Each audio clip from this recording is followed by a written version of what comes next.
Hello friends, welcome to my learning channel Saddi class. स्वागत है दोस्तों आपके अपने यूट्यूब चैनल सड्डी क्लास में। आज हम क्लास सिक्स की कक्षा 6 से लेके कक्षा 12 तक, मतलब क्लास 6 से लेके क्लास 12 तक हम अब हिस्ट्री की क्लास डेली एक हुआ करेगी, कक्षा 6 से 12, जिसमें मोस्ट इम्पोर्टेंट ये है कि ये क्लास जो हुआ करेगी वो NCERT की बुक से हुआ करेगी। किसकी बुक से? NCERT की बुक से हुआ करेगी। तो हमारा जो पहला चैप्टर है, क्या, कब, कहाँ और कैसे। रसीदा का सवाल। रसीदा बैठी अखबार पढ़ रही थी। अचानक उसकी निगाह एक सुर्खी पर पड़ी। 100 साल पहले वह सोचने लगी कि कोई कैसे जान सकते हैं कि इतने वर्षों पहले क्या हुआ था। ये रसीदा का सवाल है और ये रसीदा है। तो कैसे पता लगाएं? चलिए देखते हैं कैसे पता लगाते हैं। यह जानने के लिए कि कल क्या हुआ था, तुम रेडियो सुन सकते हो, टेलीविज़न देख सकते हो या फिर अखबार पढ़ सकते हो। इतना हम कर सकते हैं। साथ ही यह जानने के लिए कि पिछले साल क्या हुआ था, तुम किसी ऐसे व्यक्ति से बात कर सकते हो जिसे उस समय की स्मृति हो, मतलब उस समय का याद हो। लेकिन बहुत पहले क्या हुआ था यह कैसे जाना जा सकता है? सारा सवाल यह है कि हम अपने पास्ट को कैसे जान सकते हैं कि पास्ट में क्या क्या हुआ था। तो अतीत के बारे में हम कैसे जान सकते हैं और हम क्या जान सकते हैं, देखते हैं क्या हम जान सकते हैं। ये अतीत के बारे में हम क्या जान सकते हैं। अतीत के बारे में बहुत कुछ जाना जा सकता है, जैसे लोग क्या खाते थे, कैसे कपड़े पहनते थे, किस तरह के घरों में रहते थे। हम आर्किटेक्ट मतलब शिकारियों, पशुपालकों, कृषकों, शासकों, व्यापारियों, पुरोहित, शिल्पकारों, कलाकारों, संगीतकारों या फिर वैज्ञानिकों के जीवन के बारे में जानकारियाँ हासिल कर सकते हैं। यही नहीं, हम यह भी पता कर सकते हैं कि उस समय बच्चे कौन से खेल खेलते थे, कौन सी कहानियां सुना करते थे, कौन कौन से नाटक देखा करते थे या फिर कौन कौन से गाने सुना करते थे, लोग कहाँ रहते थे। अब हमारा नेक्स्ट क्वेश्चन आता है कि लोग रहते कहाँ थे, लोग कहाँ रहते थे। इसका हम अभी बाद में पता लगाएंगे कि नर्मदा नदी क्या है। कई लाख वर्ष पहले से लोग इस नदी के तट पर रह रहे हैं। यहाँ रहने वाले आरंभिक लोगों में से कुछ कुशल संग्राहक थे जो आसपास के जंगलों की विशाल संपदा से परिचित थे। जैसे कि आप जिस किसी एरिया में रहते हैं आपको उसकी फुल नॉलेज होती है, ऐसे ही यही है, यहाँ पर भी है। हम अपने भोजन के लिए वे जड़ों, फलों, जंगल के अन्य उत्पादों से यहीं से संग्रह किया करते, यहीं से इकट्ठा किया करते थे। वे जानवरों का आखेट मतलब शिकार भी करते थे। अब तुम उत्तर पश्चिम की सुलेमान और किरथर पहाड़ियों का पता लगाओ। इसी क्षेत्र में कुछ ऐसे स्थान हैं जहां लगभग 8000 वर्ष पूर्व स्त्री पुरुषों ने सबसे पहले गेहूं और जौ जैसी फसलों की को उपजाना आरंभ किया। उन्होंने भेड़, बकरी, गाय, बैल जैसे पशुओं को पालतू बनाना शुरू किया। ये लोग गांव में रहते थे। उत्तर पूर्व में गारो तथा मध्य भारत में विंध्य पहाड़ियां का पता लगाओ। ये हम अभी इस मानचित्र में भी पता लगाएंगे। ये कुछ अन्य ऐसे क्षेत्र थे जहाँ कृषि का विकास हुआ, जहाँ सबसे पहले चावल उपजाया गया। वे स्थान विंध्य के उत्तर में स्थित है।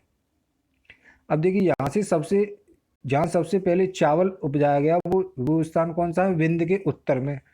अब ये है, देखिए मानचित्र, ये काबुल नदी है,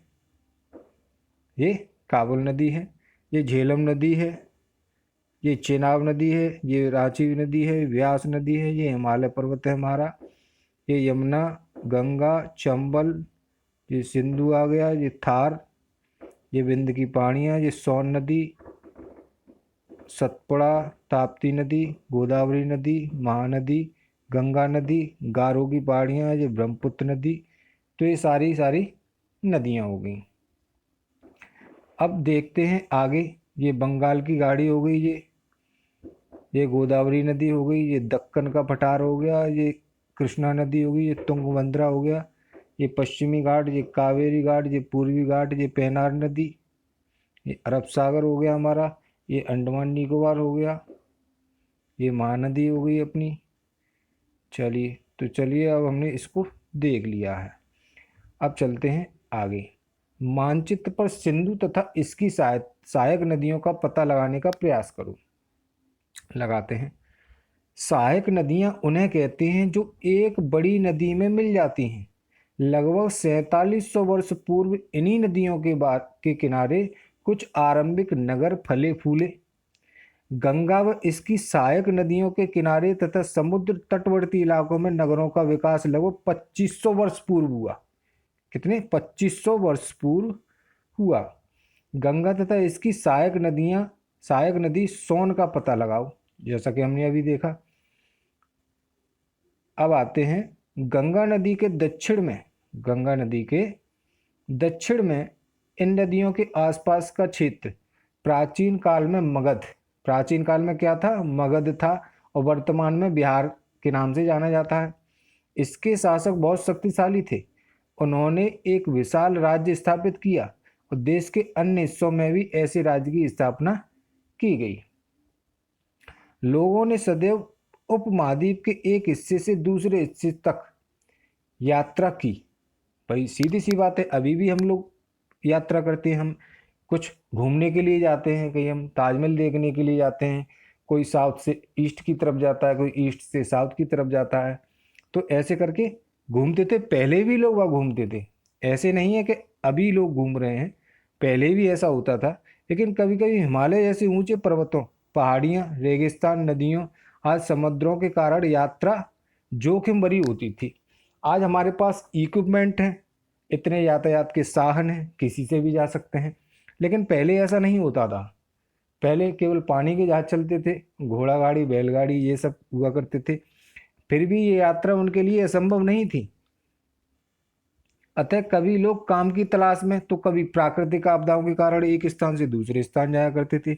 जैसा आज भी होता है वैसा पहले भी होता था। कभी कभी सेनाएं दूसरे क्षेत्रों में विजय हासिल करने के लिए जाती थीं, और इसके अतिरिक्त व्यापारी कभी काफिले में तो कभी जहाजों अपने साथ मूल्यवान वस्तुएं लेकर एक स्थान से दूसरे स्थान पर जाते थे।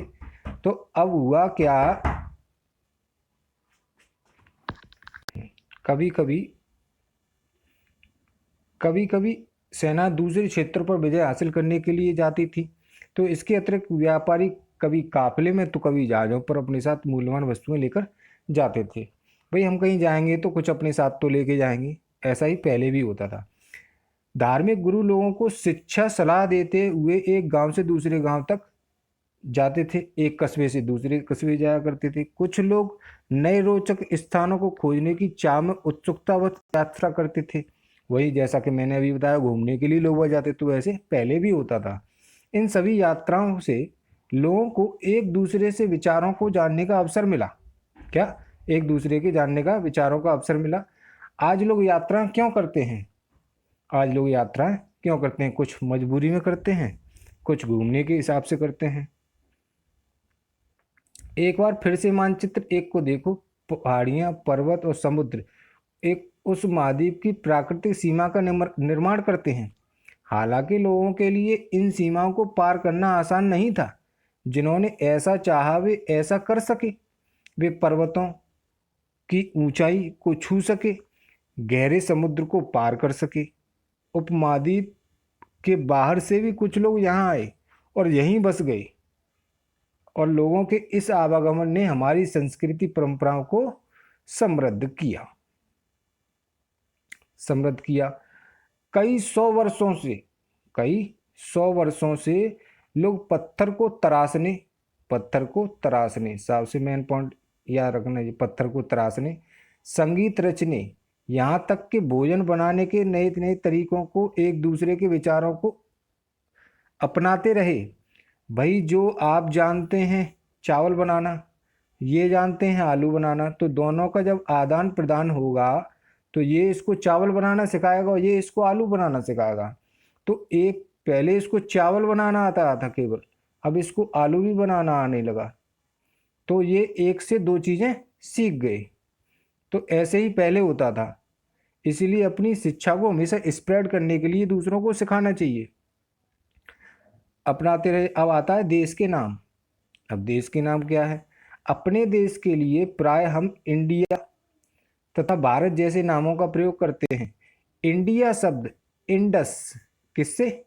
इंडस, इंडस से निकला है, जिसे संस्कृत में सिंधु कहा जाता है। जिसे संस्कृत में सिंधु कहा जाता है। ये याद रखें। यहाँ पर देखो दो हमको क्वेश्चन मिल जाते हैं कि इंडिया शब्द कहाँ से लिया गया है, तो इंडस से लिया गया है। दूसरा हमें मिल जाता है जिसे संस्कृत में सिंधु, इंडिया को संस्कृत में क्या बोलते हैं? सिंधु बोलते हैं। यहाँ से दो क्वेश्चन ये मिल जाते हैं। अपने एटलस में ईरान और यूनान का पता लगाओ। चलिए, लगभग 2500 वर्ष पूर्व उत्तर पश्चिम की ओर से आने वाले ईरानियों तथा यूनानियों ने सिंधु को हिंदोस, सिंधु को देखिए पहले इंडिया से इंडस निकला, जिसे संस्कृत में सिंधु कहा जाता है।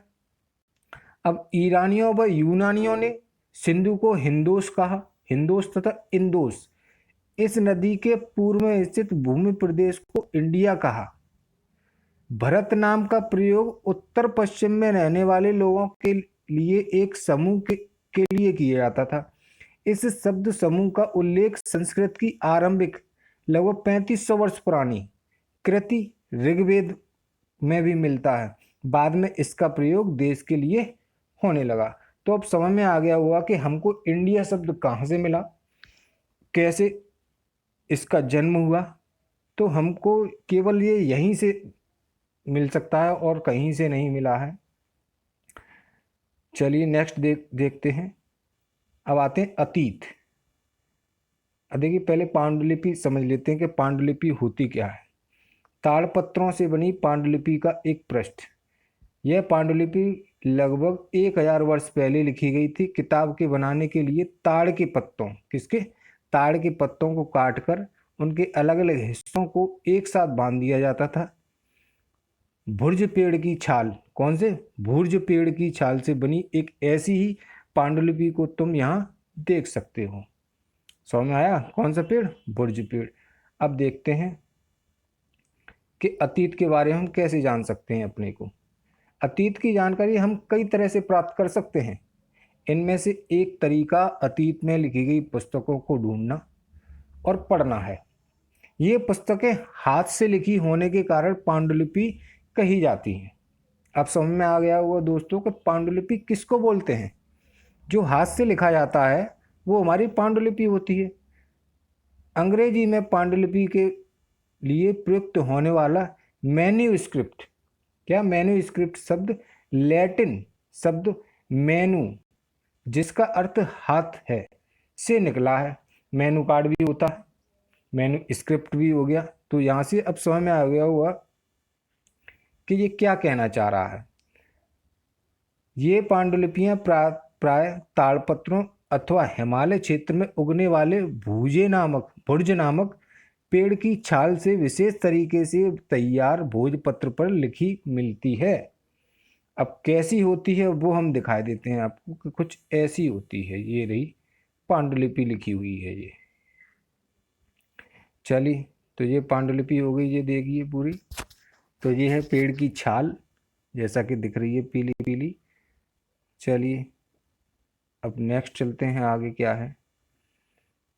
इतने वर्षों में इनमें से कई पांडुलिपियों को कीड़े ने खा ली, कुछ कीड़ों ने खा लिया, कुछ है ना अपने आप नष्ट हो जाती हैं, क्योंकि इतने समय तक कोई भी पांडुलिपि नहीं चल सकती है। लेकिन कुछ चल भी सकती हैं क्योंकि जो सेफ रखी हुई हैं।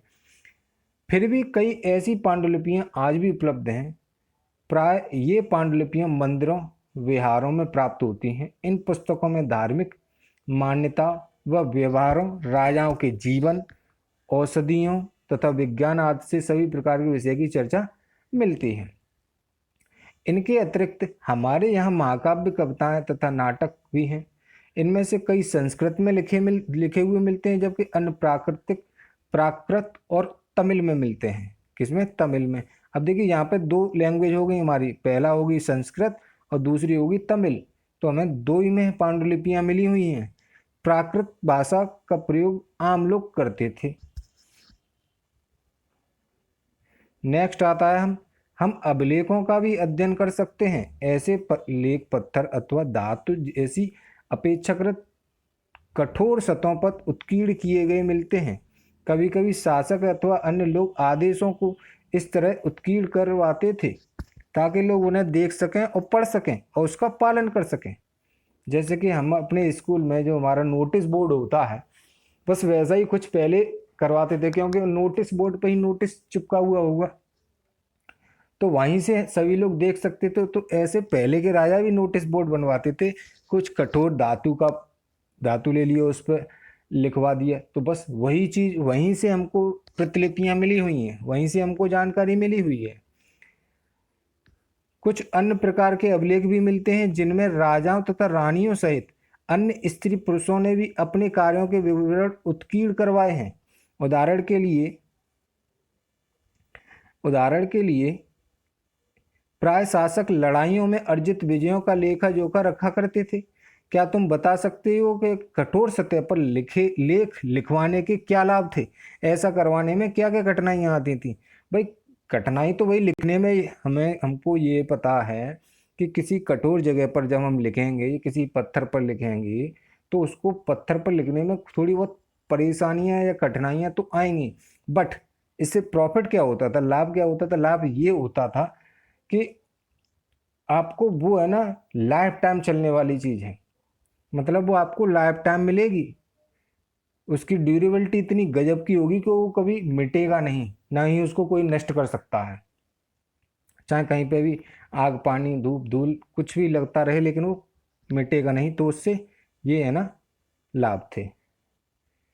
चलिए कुछ देखते हैं, यहाँ पर ये भी है। लगभग 2250 वर्ष पूर्व, 2250 वर्ष पुराना यह अभिलेख वर्तमान अफगानिस्तान के कंधार से प्राप्त हुआ है। ये इस अभिलेख में अशोक नामक शासक के आदेश पर उत्कीर्ण करवाया गया था। इस शासक के विषय में तुम अध्याय 8 में पढ़ोगी या पढ़ोगे। ठीक है, तो ये मिला है, ये अभिलेख मिला है, तो अशोक का ये अभिलेख है। चलिए इसको आगे पढ़ते हैं। इसके अतिरिक्त कई अन्य वस्तुएं अतीत में बनी और प्रयोग में लाई जाती थी। ऐसी वस्तुओं का अध्ययन करने वाला व्यक्ति पुरातत्वविद कहलाता है। पुरातत्वविद किसको बोलते हैं?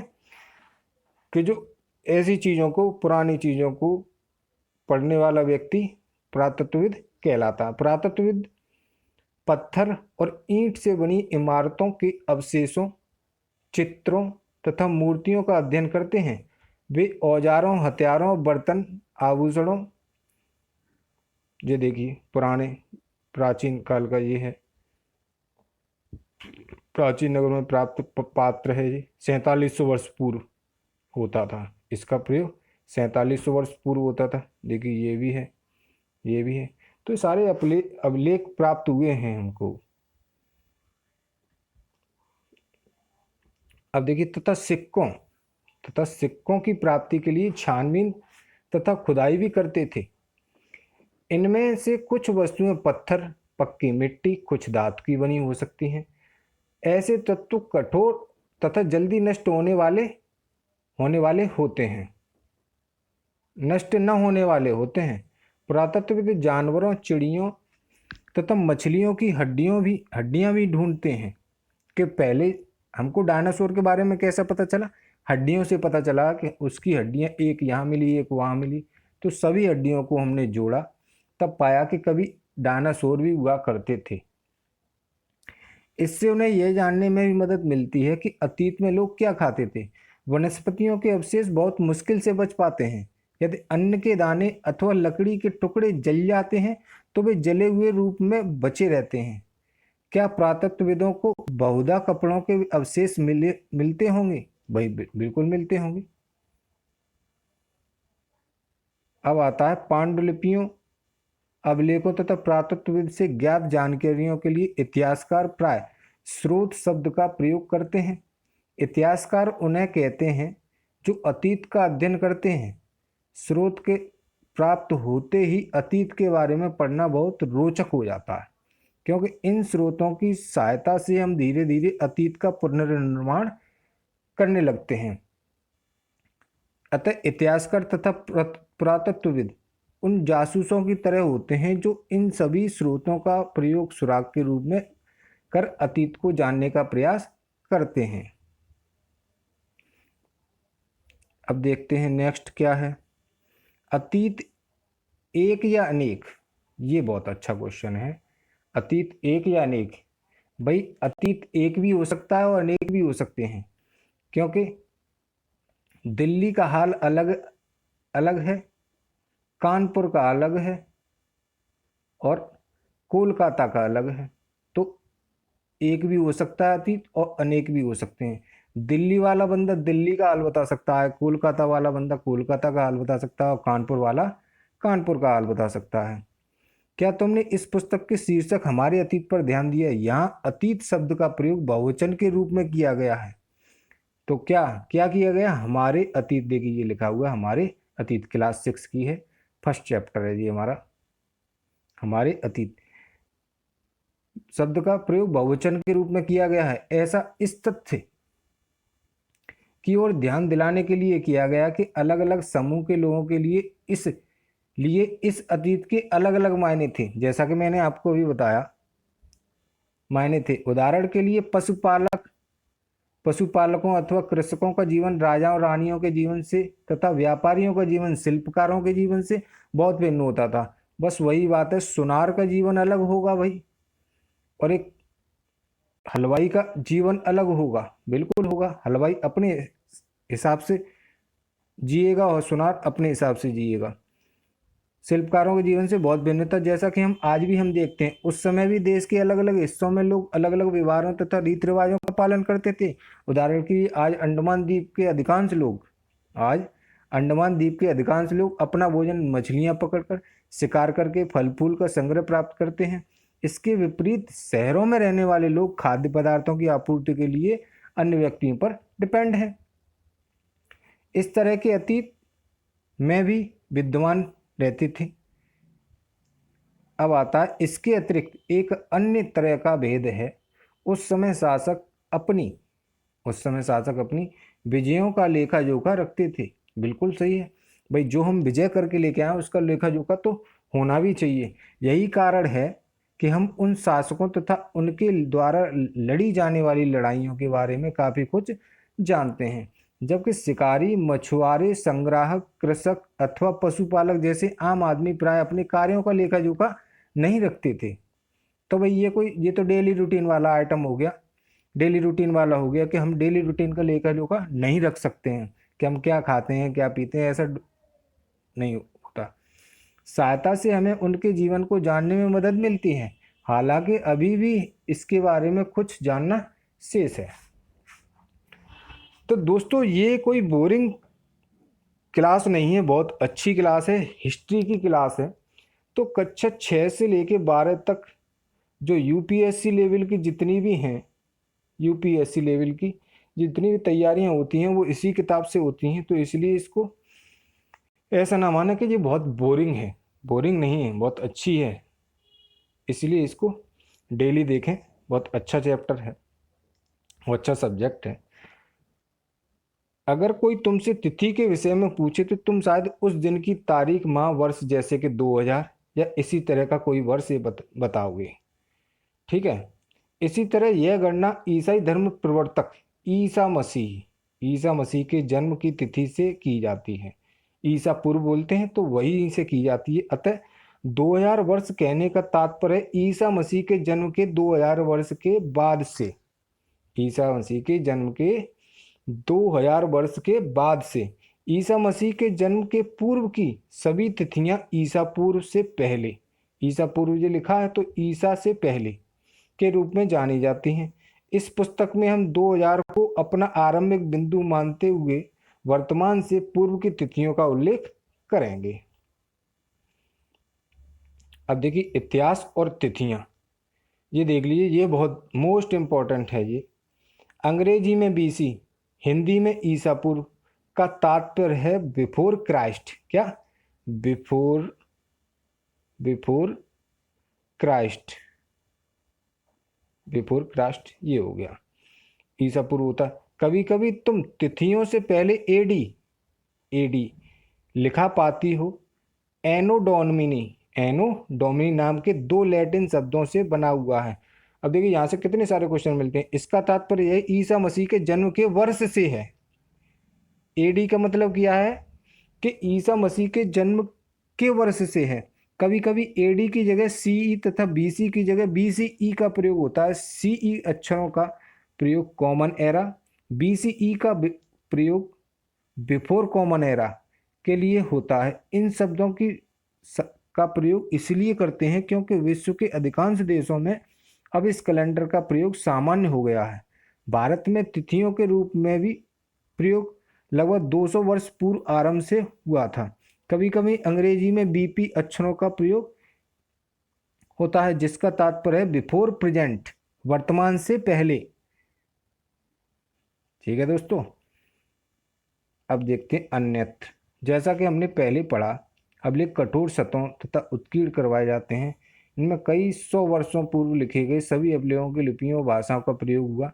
समय के साथ साथ अभिलेख प्रयुक्त भाषाओं तथा लिपियों में बहुत बदलाव आ चुका है। विद्वान यह कैसे जान पाते कि क्या क्या लिखा था, इसका पता अज्ञात लिपि का अर्थ निकालने की एक प्रक्रिया द्वारा लगाया जा सकता है।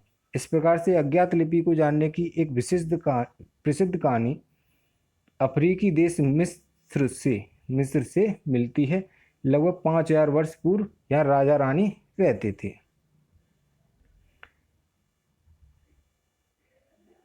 तो मिस्र के, हाँ ये रही कहानी। मिस्र के उत्तरी तट पर रोसेटा नामक एक कस्बा था। रोसेटा नामक एक कस्बा था। यहाँ से एक ऐसा उत्कीर्ण पत्थर मिला जिस पर एक ही लेख 3 भिन्न भिन्न भाषाओं तथा लिपियों यूनानी मिस्र लिपि के 2 प्रकारों में है। देखिए यूनानी और मिस्र की लिपि के 2 प्रकार, यूनान की एक और मिस्र की 2 लिपि, तो ऐसे 3 हो गया। में से कुछ विद्वान यूनानी द्वारा पढ़ सकते थे। उन्होंने बताया कि यहाँ राजा रानियों के नाम से एक छोटे से फ्रेम में दिखाए गए हैं। इसे कारतूस कहा जाता है। इसके द्वारा विद्वानों ने यूनानी तथा मिस्री संकेतों को अगल बगल रखते हुए मिस्री अक्षरों की समानार्थ ध्वनियों की पहचान की। जैसा कि तुम देख सकते हो यहाँ एल अक्षर के लिए शेर और ए अक्षर के लिए चिड़िया के चित्र बने हैं। एक बार जब उन्होंने यह जान लिया कि विभिन्न अक्षर किनके लिए प्रयुक्त हुए हैं तो वे आसानी से अन्य अभिलेखों को भी पढ़ सकते हैं।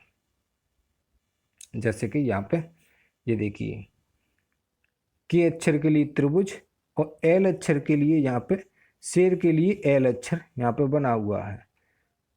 और ये देखिए ये ए, गिद्ध के लिए ए बना हुआ है। तो ऐसे ही कुछ ये लिपि है ये। ठीक है दोस्तों, तो यहाँ पे ये हो गया। अच्छा, कुछ महत्वपूर्ण तिथियां देख लेते हैं। ये यहाँ पे ये मोस्ट इंपॉर्टेंट है। कृषि का आरंभ 8000 वर्ष पूर्व हुआ। सिंधु सभ्यता के प्रथम नगर 4700 वर्ष पूर्व। गंगा घाटी के नगर मगध का बड़ा राज्य 2500 वर्ष पूर्व। वर्तमान लगभग 2000 वर्ष पूर्व। अब रसीदा का प्रश्न आ गया यहाँ पर। तो चलिए ये हो गए हमारे। अब आता है हमारा नेक्स्ट क्लास होगी अध्याय 2 आरंभिक मानव की खोज। यहाँ से बहुत कुछ मिलेगा। थोड़ा बोरिंग है लेकिन बहुत ही ज़्यादा मोस्ट इम्पॉर्टेंट है। दोस्तों अगर वीडियो पसंद आया हो तो प्लीज़ लाइक शेयर और कमेंट जरूर करें। ओके, तब तक के लिए दोस्तों good day and good luck.